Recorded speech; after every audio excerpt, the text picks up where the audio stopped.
All right, friends, welcome to week 4 of our Hello Hurricane reading plan.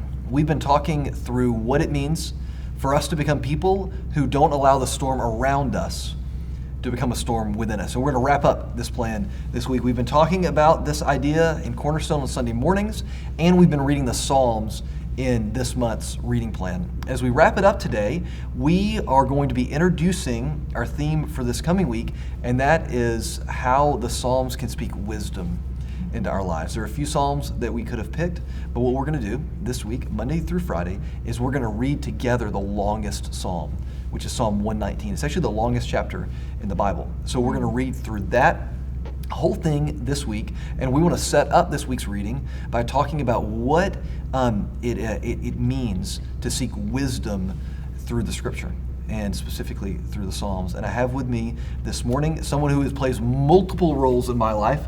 Dana Howard is a colleague here. She is a friend to our family. She is a mentor in my life, and someone I invited her to be a part of this week because she's someone who over the last 15 years has poured a lot of wisdom into my life. Dana, I'm glad we're doing this. Thank you. It's a little daunting. I think there's something we need to set straight first. If you set me up as somebody who's wise, okay, that's contrary to wisdom. Wisdom is full of humility. So I just right off the bat want to say any wisdom I have is through the grace of God and the people He's put in my life. And you're also asking me to talk about it, and I think that's another tenet of wisdom is more listening, less talking. Yeah. Well, and that is certainly something that you embody also. She's definitely not somebody walking around like she's Yoda, acting like she's wise. She's not. But she is someone who, when I'm just in a conundrum, she's one of the people's office I end up in, just kind of trying to soak some wisdom up that is almost always rooted in the Scripture. It's almost always rooted in that. So as we start this conversation, Dana, we're reading through the Psalms. Just speak to the Psalms in general for just a moment. How in your life have the Psalms blessed you, spoken to you? It's like everything else in the Bible. I've gone through different stages with them. I have to say that I would not put them in my top 10 of, I always go to the Psalms, that's what I do when I need some wisdom. But I also would say that there have been little chunks of the Psalms that I have depended on in my life. The part of Psalm 51, create in me a clean heart, O God. I just go to that anytime I think I'm doing something where I may not be coming in with the best attitude, something I don't want to do, something that selfishly is not on my agenda for that day. I just pray that. So there have been times when, like I said, I take a chunk and it's very important to me. This time going through, I'm glad I have the chance to say this because we've talked about it in our meetings, but I really concentrated on the Message version of reading the Psalms. And for anybody who is not familiar with the Message, I think when you say that you're either going to hate it or love it, I mean, if the poetry in the Psalms is beautiful, I love the way the words flow and they're put together, but the rawness of the Psalms in the Message has really come through to me this time. Just the desperation, the longing, the begging, almost the violence of the request. So I have really enjoyed that, and it's made me think maybe my prayers are a little too tame. Oh, that's good. Can I jump in there real quick? Yeah. So the Message is a translation of the Bible that was written by Eugene Peterson. And I'm actually reading, as you know, Eugene Peterson's biography. Well, I wanted you to comment on that, Yeah, I'm reading a biography of Eugene Peterson right now. He didn't start writing the Message until he had retired from his pastoral ministry. And he started writing it because he felt like certain passages in the Bible didn't really capture what was happening in the Hebrew or the Greek. And he didn't set out to write a translation of the Bible. He just started translating portions of the Bible for some Bible studies that he was teaching. He did Galatians first, and then he did the Psalms. Okay. That's how the whole thing started. Okay. And it's because he said, I read this last night, that the Psalms, when you read them in Hebrew, they're more earthy. And they're kind of guttural. Yeah. Like you can tell that it's just people speak. And then he said when we translate them into English, we make them all flowery. Exactly. They're flowing, beautiful poetry. Yes. Right. And he said in the Hebrew, it's not that. So in his translation, they're way more earthly. Yeah. They hit you between the eyes a whole lot more. Yeah. So maybe, if you go to BibleGateway.com, you can search for the Psalms and just put in Message translation. You suggest that, I guess. Yeah, I would suggest that. Or this Bible here actually has NIV on one side and the Message on the other, so you can just go back and forth very easily. That's good advice.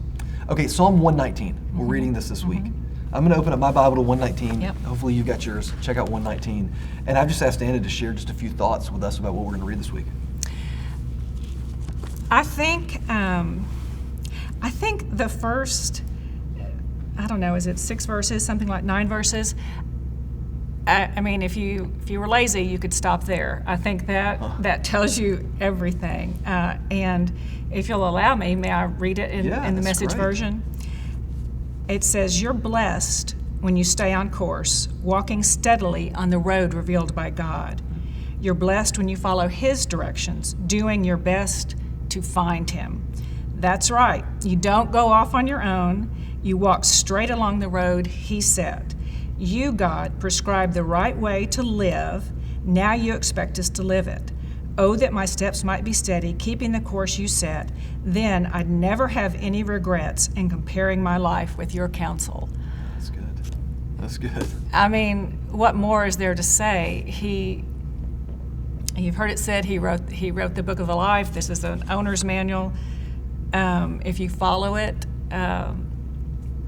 no regrets. Yeah. I mean, that's good. I really like that, and I really like.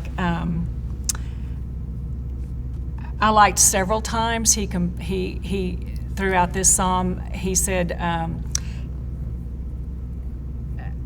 let me see. I delight more in what you tell me about living than gathering a pile of riches. There's that contrast between where wisdom gets you and where chasing success gets you. And I have thought a lot about that too. I wonder, I mean, I don't really think wisdom is something that people chase these days like it was being chased here, or maybe even in the Greek philosophers' time, it was something that was being chased. I think we chase success and perfectionism, those kinds of things. And I think we don't even have a desire for it, but I think we need to change that thinking. Oh, that's good, Dana. Yeah, and many times we don't have a desire for it at all, and sometimes we do have a desire for it, but we're not willing to do the work to go after it. It's kind of what we talked about this past Sunday in Cornerstone. It is. A lot of times we want these certain things, but we're subscribing to the wrong Instagram feed. We're tuned to the wrong channel. The things that we're paying attention to don't yield wisdom in our lives. So a couple quick stories. So one, William Wilberforce, who is just a spiritual hero. I mean, somebody that we do well to know about. He was a member of Parliament in England and was on a trajectory to be prime minister one day. Very, very young when he was elected and had a lot of ambitions. He came to know the Lord through the early Methodist movement in part, and had this radical conviction that he needed to build his life around the way of Jesus. He thought that would mean leaving politics for obvious reasons. He just thought, I can't do both of these things. He had a clear conviction that he needed to stay in politics and fight for one thing specifically, to end the abomination that was the transatlantic slave trade. That it was still the British who, maybe not primarily, but certainly they were very active in it. They were moving slave ships from the west coast of Africa into the Americas, and he wanted to abolish this. Mm-hmm. People thought he was crazy. There's no way that you can do this, even if the few people that thought that they should. Anyway, Wilberforce, walking to and from his home and Parliament every day, do you know what he did? Every single day, he recited from memory the 119th Psalm. I can't believe that. From memory. I mean, have you flipped through yet how long this is? No, I was so interested. I did not know it was the longest book in the Bible. Yeah. And I was like, well, yeah, it seemed really long to me. Yeah. But can you imagine? You wonder, how does he do something? And obviously there are other people involved, and it's the work of the Spirit. But how does the work of the Spirit become so alive in this man? Yeah. Well, on my commute, I'm not reciting scripture in my mind like this. Wow. Do you know what I mean? Yes. But that's what the scripture can do in our lives. I believe that. I can imagine how powerful that was. Okay, second story. Sorry, Dana. No, go ahead. I'm just because the second story, you're in good company here. First story, William Wilberforce. Second story, Dana Howard. Okay, so Dana is She has 2 kids, and her younger son, Robert, I've known since he was a sophomore in high school. I had the honor to officiate the wedding for their daughter, Molly, and for Robert. So we're in Waco for Robert's wedding. I don't know how many years ago that was now. 5-ish Years ago. And Amy and I are there. We go down to the first floor of our hotel on Saturday morning, the morning of the wedding, and getting on the elevator as we're getting off are Dana and Robert. And we're like, what are y'all doing? And we probably didn't say, what are you doing? But we're just chatting with them. And what had happened is that morning, the day of Robert's wedding, he had started his day by going on a walk with Dana. And I thought in that moment, if our kids on the morning of their wedding want to start their day going on a walk with either Amy or myself, I will feel like we have won, right? I will feel like something has gone right.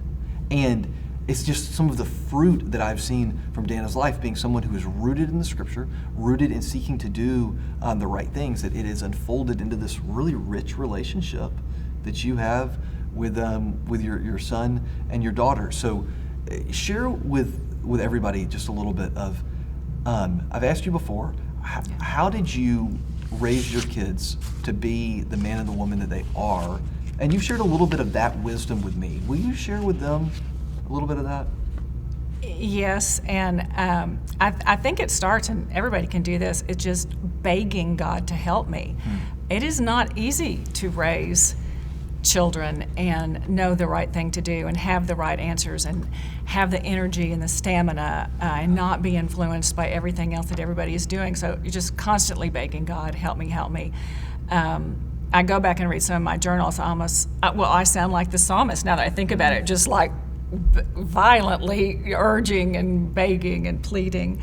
And then I did everything I could to just be immersed in Scripture and be around people who were interested in pursuing God. And this is, I don't want the story to get too long, but I did not grow up in a family that went to church and had a strong faith. And my father is not believing at all. My mother was kind of a cultural Christian. But when I had my kids, the first child, Molly, that was like huge. Okay, like I didn't have much to do with this. This is so amazing. Where did this come from? It's the psalm we read last week. You knit me together in my mother's womb. So I don't see how anybody cannot see that you can't make a child. Something bigger than you did it. So that started me on this pursuit. And then as they got older, I needed God to be with me to help me. And then I just jumped in on everything I could. I went to a disciple Bible study here. I joined Bible Study Fellowship. I went on Walk to Emmaus. We went to Pine Cove Family Camp. It made a difference, who I was hanging out with and what my kids saw me do. Yeah. It wasn't just telling them to go to church. It was actually living it out. And I'm blessed that they are doing that. And that's something that's inspired Amy and me, is that you had this conviction, and you and Bob had this conviction, that it wasn't just telling them about the faith, but that you wanted them to see you practicing it. Right. And one of the things we talk about a lot around here is that you can only lead somebody in a direction that you yourself are going. You didn't say to Molly and Robert, go follow Jesus. You said, you didn't even say, it was, I'm following Jesus. Yeah, right. And they came along with you. Right. Dana, I'm so glad that we got to do this. One last note about Dana. This past Sunday in Cornerstone, I said that a mentor in my life had pointed me to this passage in Oswald Chambers about how the fruit of a robust life with Jesus is that we are formed into people who have a strong, calm sanity in our lives. And that was Dana. Yeah, Dana and that is a prayer now. That is what I want. Yes. That covers everything. Yes. Yeah. Yes, that's right. So it was a blessing in my life, and a blessing in my sermon prep too. So thanks for that. So I'm glad we got to do this, and God bless you, friends, as you read this week Psalm 119, and we'll see you with our next reading plan, which is going to start in just a couple of weeks. God bless you.